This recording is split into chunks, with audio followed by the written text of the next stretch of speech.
শেষ দিনের ঈদযাত্রায় মহাসড়কের খবর জানাতে টাঙ্গাইল ও সাভার থেকে যুক্ত হচ্ছেন সহকর্মী আতিক রহমান ও শাহিনুর রহমান শাহিন।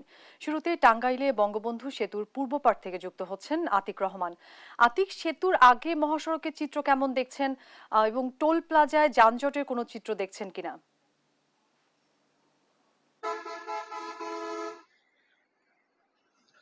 ধন্যবাদ অরিন। আপনি জানেন যে রাত পোহালেই ঈদ এবং এই যারা শেষ সময়ে অর্থাৎ ঈদের ঘরমুখী মানুষ ফিরছেন, তারা কিন্তু অনেকটাই কিন্তু ভোগান্তির মাথায় নিয়ে কিন্তু তাদের ফিরতে হয়েছে। এবং আমি যে জায়গায় দাঁড়িয়ে রয়েছি, এটি হচ্ছে বঙ্গবন্ধু সেতুর পূর্ব পাড় অঞ্চলে। এবং এখন কিন্তু অনেকটাই মহাসড়ক অনেকটাই কিন্তু ফাঁকা রয়েছে এবং যানবাহন কিন্তু যে স্বাভাবিক গতিতে চলা সেটি কিন্তু চলছে। অর্থাৎ দীর্ঘ 11 ঘন্টা কিন্তু এই জায়গাটি কিন্তু অনেকটাই ভোগান্তির কারণ হয়ে দাঁড়িয়েছে। এবং আপনি জানেন যে চন্দা থেকে এলাঙ্গা পর্যন্ত অনেকটাই সুবিধা পেলেও, ফুল লেনের সুবিধা পেলেও এই এলাঙ্গা থেকে বঙ্গবন্ধু অর্থাৎ এই 14 কিলোমিটার কিন্তু যে মহাসড়কের যে সুবিধা সেটি কিন্তু আসলে ভোগান্তির কারণ হয়ে দাঁড়ায়। এবং গতকাল রাত থেকে আসলে এই গাড়ির ব্যাপক চাপ বাড়ে এবং ব্যাপক যানজটের মধ্যে পড়তে হয়। এখন অনেকটাই কিন্তু স্বাভাবিক হয়েছে এবং যে যানবাহন গুলো আসলে বিভিন্ন ভাবে এই মহাসড়কের যে বঙ্গবন্ধু সেতুর উপরে অনেকটাই কয়েকটি এই দুর্ঘটনা এবং বিকল হয়ে যায়, যার কারণে এই জায়গাটি আসলে ঘন্টার পর ঘন্টা দাঁড়িয়ে থাকতে হয় এবং যানজট ব্যাপক সৃষ্টি হয়।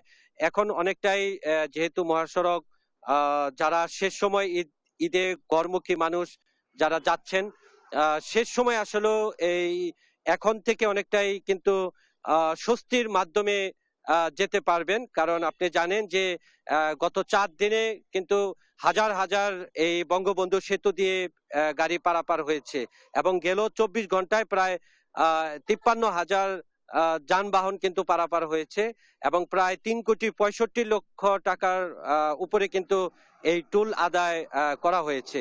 তো অরিন, আপনি জানেন যে ঈদের যে আগামীকাল অর্থাৎ ঈদ এবং শেষ সময়ের যাত্রা যারা এখন ফিরবেন তারা কিন্তু অনেকটাই স্বস্তির মধ্যে যাচ্ছেন এবং আইন শৃঙ্খলা বাহিনী কিন্তু অনেকটাই তারা ব্যাপকভাবে নিরাপত্তা রয়েছেন। এই ছিল আমার কাছে সর্বশেষ ঢাকা টাঙ্গাইল মহাসড়ক নিয়ে। আমাদের আরেক সহকর্মী রয়েছেন সাভারের শাহিনুর রহমান শাহিন, সেখান থেকে শুনবো ঈদ যাত্রার সর্বশেষ পরিস্থিতি। শাহিন। টাঙ্গাইল থেকে যেমনটি জানিয়েছিলেন আতিকুর রহমান আতিক, আমরা যদি আপনাদেরকে জানিয়ে রাখি যে শিল্প অঞ্চলে শেষ মুহূর্তে কিন্তু মানুষ কিন্তু নারীর টানে বাড়ি যাচ্ছে, এমনটি কিন্তু আমরা দেখতে পাচ্ছি। এবং সেই সাথে আপনাদেরকে জানাই যে গত কয়েকদিনের তুলনায় আজ থেকে কিন্তু রাস্তার চিত্রটা একদম ভিন্ন। অন্যান্য দিনের স্বাভাবিক যে গাড়ির গতি এবং চাপ থাকে, সেই চাপও কিন্তু আজকে দেখা যাচ্ছে না। মহাসড়কে কিন্তু গাড়ি একদম কম, যেরকম থাকে তার চাইতেও কম আছে। আর আমরা দেখতে পাই যে বিশেষ করে শিল্প অঞ্চলের কিন্তু সব কারখানা ছুটি হওয়ায় আমরা দেখতে পাচ্ছি যে এরই আগেই কিন্তু মানুষ কিন্তু যে যেভাবে পারছে চলে গেছে, এমনটি কিন্তু আমরা দেখতে পাচ্ছি। আমরা আপনাদেরকে যে রাস্তাটার এটা দেখাচ্ছি, বিশেষ করে ঢাকা আরিচা মহাসড়কের চিত্রটা আপনাদেরকে আমরা দেখাচ্ছি যে পুরোই ফাঁকা আপনারা দেখতে পাচ্ছেন। এবং আমরা যদি আপনাদেরকে একটু দেখাতে চেষ্টা করি যে এখনও কিন্তু মানুষ কিন্তু বাড়ি যাচ্ছে এবং এখনও আমরা যতটুকু দেখতে পাচ্ছি প্রত্যেকটি বাস স্টপেজ থেকে শুরু করে প্রত্যেকটা জায়গায় কিন্তু মানুষ অপেক্ষা করছে। কিন্তু অচিতের চাইতে কিন্তু গাড়ি বেশি থাকায় কিন্তু মানুষ কিন্তু তারা ভাড়া দরাদরি করে যেতে পারছে, এমনটি কিন্তু আমরা দেখতে পাচ্ছি।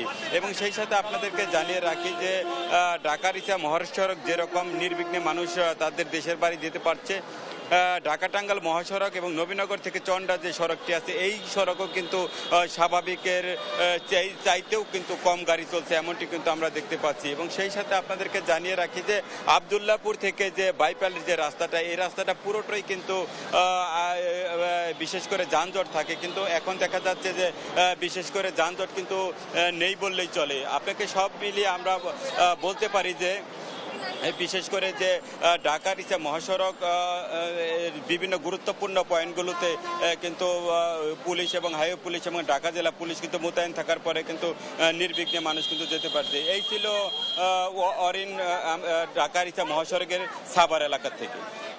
আপনাদের দুজনকেই ধন্যবাদ। দর্শক, টাঙ্গাইল এবং সাভারের ঈদ যাত্রার খবর জানাচ্ছিলেন আমাদের সহকর্মীরা।